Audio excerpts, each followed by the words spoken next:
Hey everybody, welcome back to Exploring Temecula. In today's video, we're going to talk about pool homes, whether or not you should buy one, the pros and cons. I'm really just going to go through everything that you would need to know before jumping in and either buying a home with a pool or putting a pool in. Living in Southern California, there's some big differences of having a pool than, let's just say, up north or back east. And I just wanted to point those out and really just go over so you have a very good idea by the end of this video of whether or not a pool is going to work for you. Or if you are interested in Southern California, specifically the Temecula area, please reach out. We do a lot of deals here. We understand the market. We're licensed as a brokerage. We're licensed as an appraisal company. And we love helping people, especially from out of town. I get a lot of out of town buyers that I work with from all over the country, and even a few from Europe over the last year. Okay guys, so the first thing I wanted to talk about was just the history over the last 10 or 15 years in regards to, is a pool a good investment? If you purchase a home and put a pool in your home, meaning a brand new pool, expect in the resale market, you're going to get anywhere from 20 to 30% of what you paid for that pool, back on the resale. So it is, in my opinion, advantageous to purchase a home with an existing pool and have that homeowner take the hit instead of you later down the road. Now, I can say things have changed in the last couple of years for whatever reason. At first, I thought it was COVID. People are staying home more. But then as COVID died down, you still saw pool homes really sell for a lot more than just the regular single-family residence. I don't necessarily know the reason for this, to be honest. But I was seeing, instead of getting that 20 to 30% on the resale, a lot of the sellers that had pools, they were getting upwards of, let's just say, 60, 70, 80% of what they probably originally put in to having that pool built. So it hasn't panned out in the last couple of years that it's necessarily a bad investment to put a pool in. Now, if things get back to normal, if the market goes in the way of what it has been historically, yes, you're not going to get the money back out of the pool. So one of the biggest pros of having a pool in Southern California, more specifically Temecula, simply the weather. I'm from Canada. I found that having a pool and you're only able to use it for 2 or 3 months of the year at the most, probably not worth it.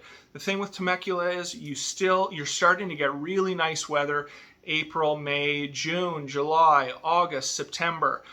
So there's at least 5 to 6 months where you're going to be able to use the pool. And if you have kids and they don't care about their lips being blue, you could probably push that to 7. Okay, so next up, ultimately, even though it is an expense, and I'm going to go into that later, if you are the person that stays home or likes to entertain, if you take the time that you are at home barbecuing, hanging out in the backyard with your family, instead of going, to restaurants, instead of going on Sundays to watch football at the restaurant, you are going to save money. It's just simple. You go to a restaurant now with 3 or 4 people, it's going to be $100, $150 on weekends, during inviting people over. Ultimately, in my opinion, there's going to be a lot of money saved just not going out and doing those things. Okay, so now costs, energy prices, as you probably have heard, because all throughout America are going through the roof, especially in Southern California. You can expect, if you have a pool and a 2,400 square foot home, that you will have anywhere from $500 to $800 a month electricity bills during the summer months. Of course, you can alleviate that by getting solar, but that's a whole other conversation. I'm not advocating for or against solar, but that would be something that I would like to talk to you personally about. So if you have questions on solar, reach out and we can go over that. But energy costs, number one, of course, if you don't want to take care of the pool by yourself, you're going to have to hire somebody to do that. Checking the water, filters, all of that good stuff. I think it runs around $100 a month if that is the route you want to go. So there will be added expense to your life if you have a pool. Okay, so next up, I just wanted to talk a little bit about building your own pool. Of course, the pros of building your own pool is you can design it, you can pick the features that you want, all of that good stuff. So in the end, you're going to have the exact pool that you want for you and your family. The negatives, and not everybody's going to understand this because it's probably different throughout the United States, but having material costs, labor costs, having people finish the pool in a reasonable amount of time, I just hear some horror stories, so you have to be very diligent and very careful of who you hire to do your pool. You don't want to hire somebody and it takes them a year and a half or a year to finish the pool. They don't show up. They've got other jobs going on. It's just a stressful mess for a year.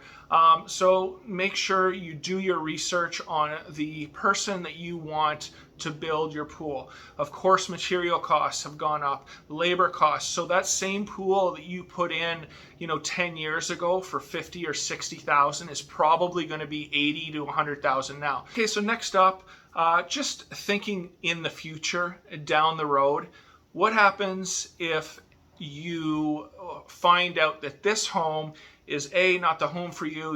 You have more kids, so you need a bigger home. There's many different reasons people move, and you decide, hey, I want to turn this into a rental, or depending on the area, hey, I want to do an Airbnb with this. Well, there's going to be more liability with having a pool, and that has to be in the back of your mind.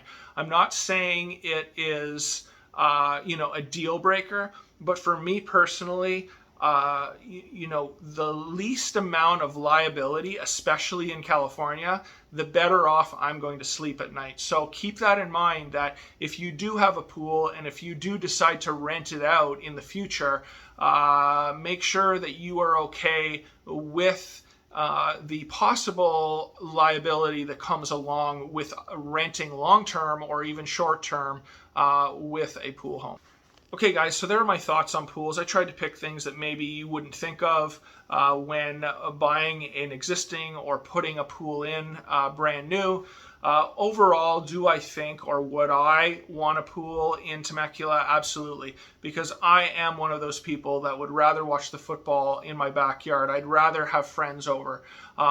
We'd hang out back there a lot, and we would get use of it. And I think for me personally, it would be a very good investment, but that is not the case for everybody. If you have any more questions, please reach out to Greenleaf Real Estate. Check out our website, exploringtemecula.com. We've got tons of information on specific communities throughout Temecula that talk about tax rates, Melrose, special assessments, HOAs, amenities in those specific communities. The overall feel of each one of those communities. I've got video of all the communities. I've got tons of drone footage. So that's a great place for you to start your search if you are thinking of moving to the area. Thank you very much, and until next time from Exploring Temecula.